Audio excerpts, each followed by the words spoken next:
રાજકોટના વ્યક્તિને વેજ ફૂડના બદલે નોનવેજ ફૂડ ડિલિવર કરવાનો મામલો। ઝોમેટોની ભૂલના કારણે શુદ્ધ શાકાહારી વ્યક્તિને નોનવેજ ફૂડ પહોંચ્યું। ઝોમેટોના મેનેજરે મહાનગરપાલિકાના આરોગ્ય વિભાગને બચાવમાં જવાબ આપ્યો કે રેસ્ટોરન્ટ વેજ અને નોનવેજ બંને ફૂડ વહેંચે છે, જેથી આ ભૂલ થઈ। જ્યારે રેસ્ટોરન્ટ માલિકે કહ્યું, અમે તો માત્ર નોનવેજ ફૂડ જ વેચીએ છીએ। જ્યારે ઝોમેટો એપમાં આ રેસ્ટોરન્ટ માત્ર નોનવેજ હોવા છતાં ગ્રીન સિમ્બોલ સાથે વેજ કેટેગરીમાં બતાવી રહ્યું હતું। રેસ્ટોરન્ટ માલિક સાથેની ઓનલાઈન ચેટમાં ઝોમેટોએ પોતાની ભૂલ પણ સ્વીકારી હોવાનું સામે આવ્યું।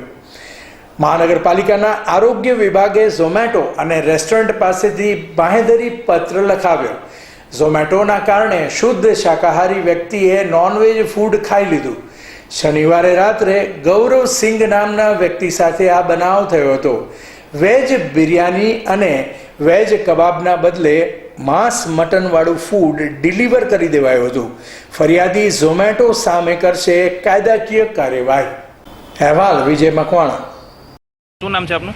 समीर इकबाल कुरैशी, मुंबई जायका रेस्टोरेंट में रहा है। क्या कहेंगे जो शनिवार को जो मामला हुआ था जोमेटो के ऊपर, पूरा क्या मामला था? जोमेटो में एक ऑर्डर मुझे प्लेस हुआ था जिसमें वेज कबाब था और दम बिरयानी था। और जो कि मेरे रेस्टोरेंट में नॉनवेज के सिवा कोई आइटम नहीं है, सिर्फ नॉनवेज ही मिलता है, वेज नहीं मिलता है। तो इसलिए जोमेटो की तरफ से ये गलती हुई कि मेरा जो मेन्यू था उसके अंदर में ग्रीन टिक करके वो लोग ने वेज कर दिया था। और ये चीज़ मैंने कंप्लेंट किया ऑनलाइन जोमेटो को, तो ये लोग ने अपनी गलती स्वीकार करके वो उसको मेन्यू को मेरा अपडेट करके अभी वापस रिसेंटली चेंज करके नॉनवेज का पूरा मेन्यू बना के दिए वो लोग। मतलब आपका कोई गलती नहीं है? नहीं, मेरा गलती नहीं है, क्योंकि ये जो मेन्यू सेट होता है वो जोमेटो ही करता है। हम खाली उसको एक्सेल सीट दे देते, वो एक्सेल सीट के ऊपर वो मेन्यू पूरा सेट कर देते थे। और मेरे पास जो फूड लाइसेंस है वो भी नॉनवेज का है, तो मैंने जोमेटो को फूड लाइसेंस भी जो प्रोवाइड किया था वो नॉनवेज का ही था, तो उसमें वेज का मेरा कैटेगरी ही नहीं था। तो क्या कहेंगे, इतना बड़ा गलती किया है इन लोगों ने? गलती काफ़ी गंभीर हुआ है उन लोगों से, ये चीज़ नहीं होना चाहिए था।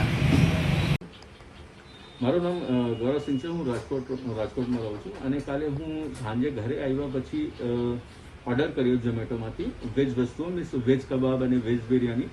એમાં જે વસ્તુ ઘરે મારે ડિલિવર્ડ થઈ છે એ બધી વસ્તુઓ નોનવેજ છે। એમાં મીન્સ જે બિરયાની હતી એમાં હડ્ડી અને બકરાનું માંસ અને પેલું કબાબ ફૂલ નોનવેજવાળું કબાબ હતો। પછી મને ખબર નહોતા કે અંદર શું વસ્તુઓ છે અંદર।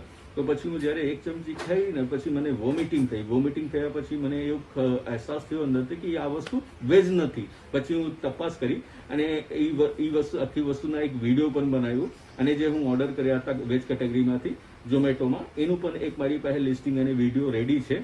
અને એ બાબતમાં હું એમ જ કહેવા માંગુ છું કે બીજા કોઈ માણસ જોડે આવી વસ્તુ ન બને, એટલે એના ઉપર હું તત્કાલ ત્યાં રાત્રે કાલે જઈને મારા નિયર બાય પોલીસ સ્ટેશનમાં ફરિયાદ કરી અને FIR રજીસ્ટર્ડ કરાવી છે।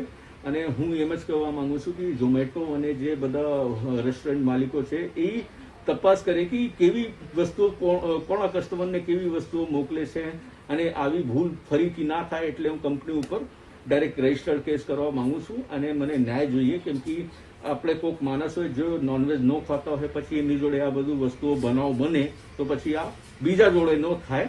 અને કદાચ કોઈક બીજા નાના માણસ હોય કાં તો મીન્સ એ રેગ્યુલર પૂજારી માણસ હોય તો એ તો ડાયરેક્ટ આત્મહત્યા કરી લે, પછી શું થાય? તો એટલે હું એમ જ કહેવા માંગુ છું કે ઝોમેટો ઉપર સખ્તથી સખ્ત કાર્યવાહી થવા જોઈએ આ બાબત। ત્યાંથી જથ્થો પણ નિકાલ કર્યો હતો। આ ઉપરાંત જે ફૂડ બિઝનેસ ઓપરેટર જે છે કે જેમણે આ પ્રકારનું જે મેનુ જે છે એમાં વેજની બદલે નોનવેજ આઇટમો જે પ્રિપેર કરીને પાર્સલ કરી હતી એમને હાઇજીન બાબતે નોટિસ પણ આપવામાં આવી છે અને FSSI મુજબ આપણે કાર્યવાહી પણ કરી છે। આ ઉપરાંત એમના દ્વારા અને જે ઝોમેટોના મેનેજર છે એમને પણ રૂબરૂ બોલાવીને આ બાબતે છે માહિતગાર કરવામાં આવ્યા હતા। આ ઉપરાંત જે ફૂડ બિઝનેસ ઓપરેટર છે જેના દ્વારા અક્ષમ્ય ભૂલ થઈ છે એમની પાસે માફીપત્ર પણ લેવામાં આવ્યું છે અને બાંહેધરી પત્ર પણ લેવામાં આવ્યું છે કે આ પ્રકારની ભૂલ એના દ્વારા ના થઈ શકે, કારણ કે આ શ્રદ્ધા અને ભક્તિ સાથે સંકળાયેલી બાબત છે. કોઈ વેજીટેરિયન છે તો એ સ્ટ્રિક્ટલી વેજીટેરિયન ફૂડ માટે જ આગ્રહ રાખતું હોય છે. તો ભવિષ્યમાં આવી તકેદારી મીન્સ ભૂલ ના થાય એની તકેદારી રાખવા બાબતે પણ એને તાકીદ કરવામાં આવી છે. અને જો ભવિષ્યમાં આવી ભૂલ થશે તો જીપીએમસી એક્ટ અન્વયે પણ કાર્ય કરવાની એમને કડક સૂચના આપવામાં આવી છે. આ ઉપરાંત જે ફૂડ બિઝનેસ ઓપરેટર છે એમણે એવું પણ કહ્યું છે કે અમે કસ્ટમર સાથે પણ માફી માંગી લીધી છે ને એનો જે સૂચવ્યા મુજબનો જે પાર્સલ હતો એ પણ એમને પહોંચાડ્યું છું. ખાસ કરીને વાત કરીએ તો કસ્ટમર જે છે કસ્ટમરની સાથે જે મિસચીવ થઈ છે તો કસ્ટમર જે છે એ લીગલ લડાઈ પોતાની લડી શકે છે, પરંતુ હાલ અમારા એફએસએસઆઈના નોર્મ્સ મુજબ આવું કોઈ પ્રાવધાન નથી. એફએસએસઆઈના નોર્મ્સ મુજબ ખાસ કરીને એડલ્ટ્રેશન એટલે કે ફૂડની કોઈ પણ આઇટમ્સ એમાં ભેળસેળ છે, ખાદ્ય છે, અખાદ્ય છે, આ ઉપરાંત લાઇસન્સિંગ અને હાઇજીન કન્ડિશન વગેરે બાબતે જે છે આપણે સૂચનાઓ એઝ વેલ એઝ નોટિસ છે આપતા હોય છે. ઘણી વખત આપણે સ્થળ ઉપર મેજિક બોક્સ દ્વારા ટેસ્ટિંગ પણ કરતા હોઈએ છીએ કે આમાં કોઈ ભેળસેળ છે કે કેમ.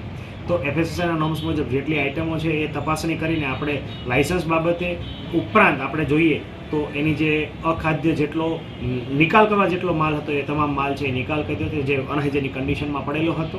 આ તમામ બાબતોની કાર્યવાહી આપણે કરી છે. આ ઉપરાંત હાઇજીન કન્ડિશન બાબતે આપણે એને વિગતસર નોટિસ પણ ઇસ્યુ કરી છે.